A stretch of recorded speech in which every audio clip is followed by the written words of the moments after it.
on YouTube? It is your boy RJXP here, and in today's video, I got something new that I want to introduce to this channel called Is It Worth the Marks? Now, this is where I go into the tower and I review every single vendor weapon available right now in the Taken King, and I determine whether it is worth your legendary marks that you work so hard for. So I'm going to sacrifice my legendary marks so you guys don't have to.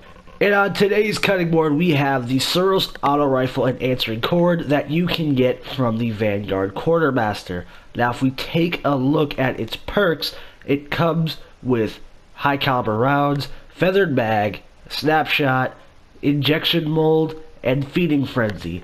Now, the thing about this weapon is it is a basic auto rifle with basic auto rifle tendencies, high rate of fire, about a larger impact than you're used to on these type of auto rifles, but this stat lies. It does show that it is very high rate of fire when it honestly is not. It is a slower, think about like the MP40 from what is it, Call of Duty World at War. It's about that rate of fire speed, and I feel like this is just a big lie because that's not how fast it fires.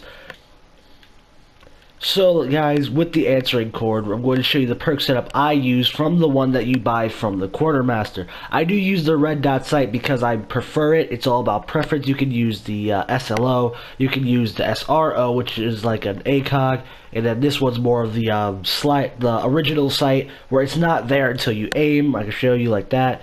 And the perk setup I use is high caliber rounds to stagger my targets, and I also use injection mold because high caliber rounds do mess with the targeting a little bit.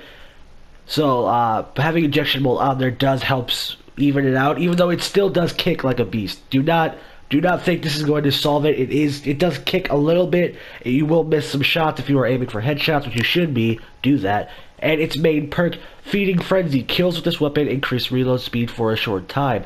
With the clip size being so small, Feeding Frenzy is actually a perfect perk roll to have on this. I would suggest buying it just for that fact alone. So let's go into its PvP stats. In PvP, the auto rifle performs like you would expect. You point and shoot. It takes a little bit longer to kill than a pulse rifle or a scout rifle, but it still does drop opponents quick. I was actually having some fun with this gun at first, but actually my opinion over it has changed in the past few days trying to get footage for this. I found out that this auto rifle is really a cleanup weapon. You damage them with a grenade, or you come up into a firefight with from a teammate, or in Rumble you come up on a firefight. You can clean up both enemies with ease. It's not hey, you have full shield, I have full shield, let's get into a fight and duke it out kind of weapon. I mean, you can. I have won fights that way, but with the whole uprise of Last Words, Thorns, Hawk moves, even people are still getting two-shot headshots with. The gun just can't compete right now. The Suros auto rifles are decent, like all auto rifles, but they do need that little push that we were promised back however long ago that I hope will be fixed in the February update. Now in PvE, however, I took this into the Nightfall, and if you guys don't know, the Nightfall is a strike mission that is harder than it normally is. They add modifiers, they increase enemy shields and stuff, but this auto rifle just could not hold up to the name auto rifle. With it being so weak in the impact department, which as you saw it did show, it still could not drop even the lowest tier enemies, and I end up using heavy most of the time just for the pure fact that this auto rifle could not hold up to its auto rifle counterparts. It damaged thralls, but without Feeding Frenzy you took way too long to reload, so by the time you got the reload somebody had already killed the enemies for you. The Answering Cord is not an auto rifle that I would like strongly suggest you get and take into like a Nightfall or a raid. The gun is just not very good. So in conclusion, would I suggest you buy the Answering Cord from the Quartermaster, or would I suggest you go wait and try and hope that it drops for you somewhere else? Now, I've had a bunch of Answering Cords. Like, I think it was my first legendary I got in the Taken King, and I deleted it immediately after I got an exotic that I really wanted.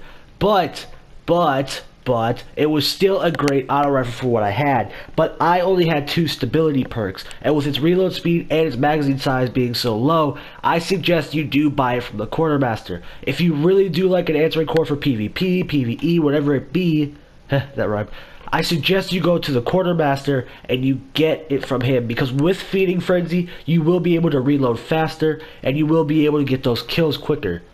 So, would I, in good conscience, suggest you buy this weapon? No. If you are looking for a monster beast of a weapon, an answering cord is totally not for you. Would I suggest you get it just to have it? Yeah. Would you get it for trials? No. Would you get it for the raid? No. So what is so special about an answering cord? Nothing. It's just a cool looking auto rifle. Kinda looks like a Magikarp. I would love to see people do challenges with this thing, like answering cord only Oryx, or answering cord only Flawless in trials. That would be a cool little challenge to see. But this Suros auto rifle is nothing to look at or nothing to write home about. Guys, if you enjoyed this video, why don't you leave a like, because it does help the channel grow.